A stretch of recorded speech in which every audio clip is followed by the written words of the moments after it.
In this question, we're asked how many straight chain structural isomers of C7H15Cl contain a chiral carbon atom. So first of all, we need to make sure that we're only drawing straight chain as opposed to branched chain structural isomers of this. Furthermore, we need to be sure that we know exactly what a structural isomer is. So a structural isomer is a compound with the same molecular formula but differing structural formula. Furthermore, we need to be sure that we know what a chiral carbon atom is.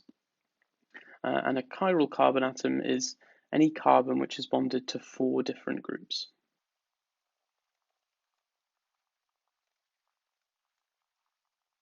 For example, we could have something like carbon bonded to hydrogen, an alcohol group, and then a methyl and an ethyl group. This would be the chiral carbon here, and sometimes we annotate that by putting a star next to it. So we've got this compound C7H15Cl, and the first thing that we can figure out here is if we use the general formula for an alkane, a straight chain alkane, it's CnH2n plus 2.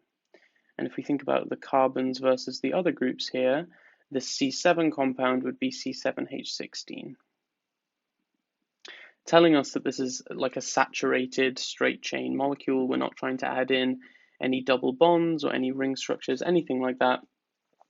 So we can start off by drawing a 7-membered chain. 1, 2, 3, 4, 5, 6, 7. So this is has an odd number of carbons in the chain, which means that we're going to have a line of symmetry down the center of the molecule, which means that moving chlorine to the left or to the right, if we started with the chlorine in the middle, moving it to the left or to the right is going to form the same molecule. So we're only going to move to the right in this question to make sure that we aren't doing any repeats. So let's just move this chlorine along the chain each time until we have all of the straight chain structural isomers. So now we need to examine if any of these carbons are going to be chiral. The rest of the carbons in the molecule aren't in each of the cases because there's 2 hydrogens on each of these. So we're only looking at the carbons that have the chlorine directly bonded to it. So we've got also a hydrogen on here.